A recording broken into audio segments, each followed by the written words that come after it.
What is going on, my broskies? My name is Toadski and I'm back again, here to bring you guys yet another One Piece Treasure Cruise video. And in today's video, guys, I'm going to be showing you guys the teams that I used in order to beat Colosseum Koby, the Chaos difficulty. If you guys want to see a full guide that details every little bit about every single stage of this Colosseum, make sure to check the link in the description that will link you to my guide video that I made a day or two ago. So make sure to go ahead and check that out if you guys want to know how to actually beat this. But in this video, I'm going to be showing you guys just the teams that I used to play through the Chaos difficulty Koby. So moving on to round number 1, it is against the Dugong brothers. So this is actually a really annoying stage. One thing I do have to just note to you guys is you have to kill the brother Dugongs, the one at the back with the 3 Dugongs as one unit. Kill that one first. But the thing about this dungeon that's so hard is that they all have really high defense, which is why I have Strongword Shanks. You can actually replace Strongword Shanks with Cabin Boy Helmeppo. He does the same thing. It reduces all enemies' defense to 0. However, he only does it for 1 turn. Shanks does it for 2 turns, but it really just does depend on what units you want to bring. So you just want to take out that brother Dugong first, and by taking him out, it means that the singular Dugongs will not just continuously keep spawning in. So definitely take him out first. Try and take him out in that first turn. Otherwise, if he gets under 20%, he will summon the Kraken, which will make things a lot harder to beat this dungeon.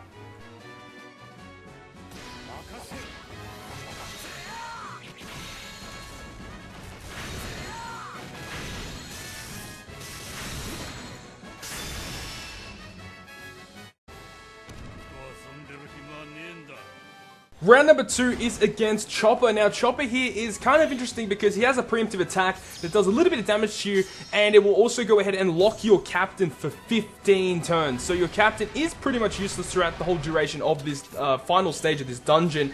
And the team that I am using is a double Doflamingo team. Along with the Coffin Boat, we have, as you can see, that 94,000 HP, which is crazy, crazy amounts.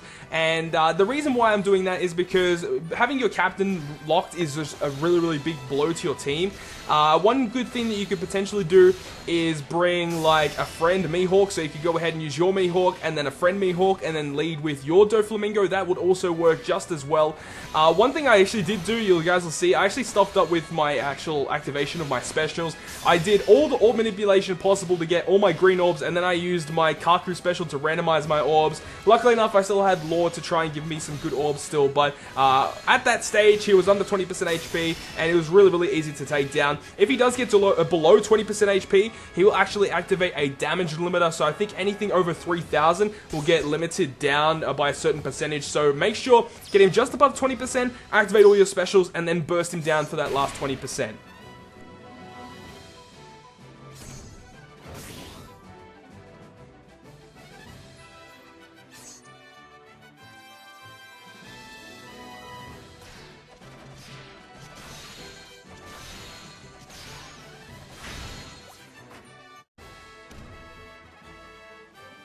Round number 3 is against Brook. Now, with this team, I just went ahead and used all of my specials on turn number 1. And just by having all of the orbs locked and all of my specials that go for 2 turns means that I have enough damage output to just burst him down for both his regular HP bar and his revive. Because after you actually kill him, he will revive, and also will go ahead and make sure that you're going to be getting lots of quick orbs following that revive as well. And also something to note, he does have a 30% damage reduction shield when you enter his room. So throughout both health bars, he does have a 30% damage reduction. So he's actually like reasonably easy to beat because he only has like literally just over 1 million HP. So he is pretty easy to beat, but it still can be a little bit annoying, the fact that he does revive and you're going to be getting lots of quick orbs, which obviously is not that good to have against Brook himself.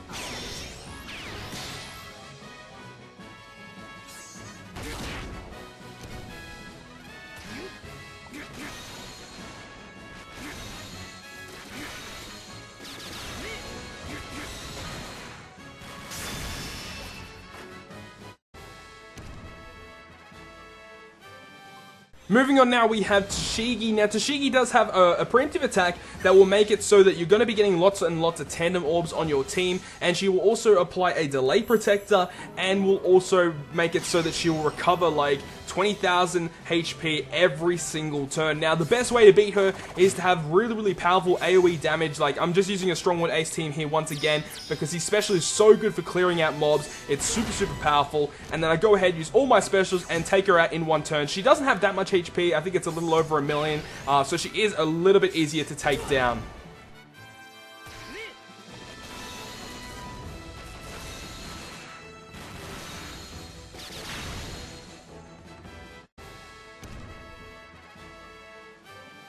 And now we move on to the final stage against Kobe, but before that, on stage number 4, we have to go ahead and verse Tashigi once again.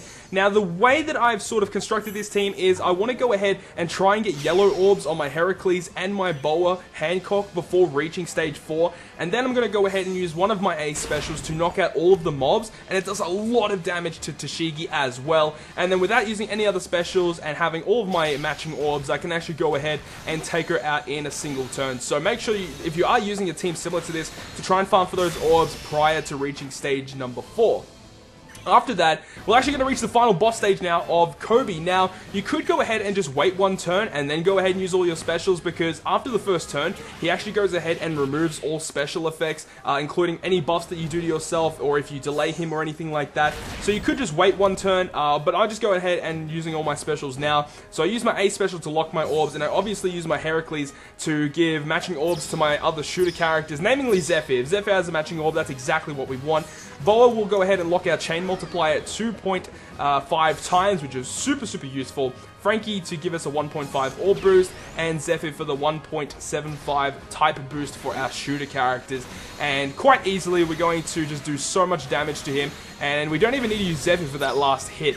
The thing about Kobe that makes him a little bit difficult is once he revives 10% of his HP, and what he actually does is he locks your entire right column for like 20 turns, I believe, or something like that. So you got to make sure that you have enough damage output to actually kill him once you actually make him revive.